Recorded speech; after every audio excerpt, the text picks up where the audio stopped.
Hello friends, आपका स्वागत है एक नए वीडियो में। आज मैं आपको बताऊंगा फ्रोज़न शोल्डर के बारे में। एक छोटा सा वीडियो है, तो चलिए स्टार्ट करते हैं।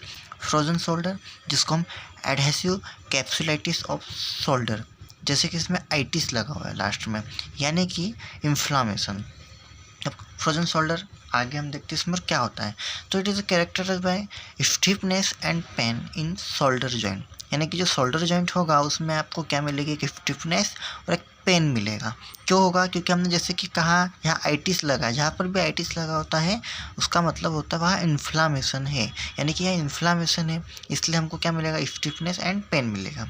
अब पैथोलॉजिकली अगर देखें तो क्या होता है कि जो 2 लेयर्स होती है ना हमारी साइनोवियल मेम्ब्रेन में, किसी भी जो जॉइंट होता है, जैसे कि बॉल एंड सॉकेट जॉइंट है, साइनोवियल जॉइंट है, या जो भी जॉइंट होता है, तो इनके बीच में क्या होता है, साइनोवियल मेम्ब्रेन की लेयर प्रेजेंट होती है, इधर भी इन दोनों के भी। तो क्या होता है कि ये जब जो लेयर्स है साइनोवियल मेम्ब्रेन की, ये क्या हो जाए, एडहेरेंट हो जाए, यानी कि एक दूसरे के पास आ जाए। इनका साइनोवियल फ्लूइड जो है वो कम होते जाता है एज के साथ में, तो ये पास में आ जाते हैं। तो उससे क्या हो जाता है कि वहाँ पे इन्फ्लामेशन की कंडीशन अपीयर होती है। 2 layers of the synovial membrane become adherent to each other.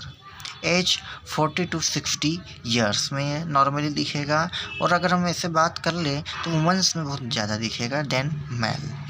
अब इसकी वजह से कुछ जो मोमेंट्स होंगे ना, वो जो है मूवमेंट्स वगैरह जो भी होती है, मूव्स वगैरह, वो सब रिस्ट्रिक्ट हो जाएगी। जैसे कि एक्सटर्नल रोटेशन वगैरह, यानी कि जो शोल्डर जॉइंट का जो रोटेशन होगा वो एबडक्शन वगैरह, एडक्शन वगैरह, मीडियल रोटेशन, और बाकी ऑल जितनी भी शोल्डर जॉइंट की जो भी मूवमेंट्स होगी सारी की सारी रिस्ट्रिक्ट हो जाएगी। ऐसा क्यों होगा? क्योंकि इन्फ्लामेशन हो गया है, साथ ही साथ साइनोवियल मेम्ब्रेन जो है उसके अंदर जो फ्लूइड है वो भी धीरे धीरे ख़त्म हो रहा है, तो उसकी वजह से एडहेरेंट हो गई है, तो इसमें मूवमेंट हो ही नहीं पाएगा क्योंकि फ्रिक्शन होगा। और साथ ही साथ जो उनकी दोनों की जो बोन्स हैं वो भी आपस में एडहेरेंट होने लगेगी। इस वजह से जो है वहाँ पर पेन होगा और इन्फ्लामेशन, आसपास की जो मसल्स होगी वो इन्फ्लामेशन हो जाएगा उसमें। अब हम इसे एक डायग्राम के थ्रू समझते हैं। जैसे कि आपको डायग्राम दिख रहा होगा, इस डायग्राम में आप देख रहे होंगे कि ये रहा हमारा, ये नॉर्मल जो हमारा जो जॉइंट है, जब उसमें अभी जो फ्रोजन शोल्डर वाली कोई अभी सिचुएशन नहीं आई है।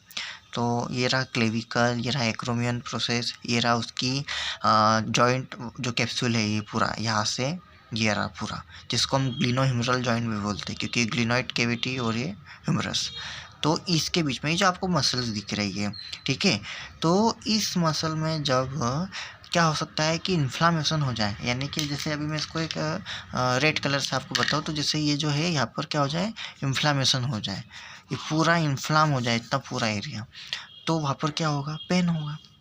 और वो क्यों हो रहा है? क्योंकि इसकी जो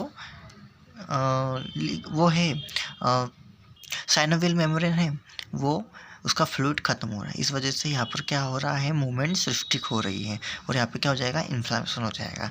तो इसी को हम शोल्डर जॉइंट कहते हैं। इसका जो कॉज है, ऐसा देखा जाए तो कोई फिक्स कॉज नहीं है।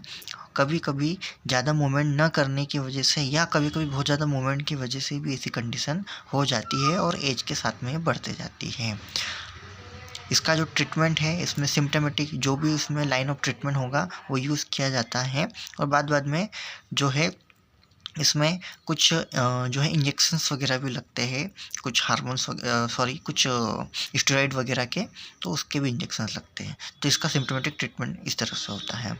आई होप आपको ये वीडियो समझ में आएगा। छोटा सा वीडियो था। धन्यवाद।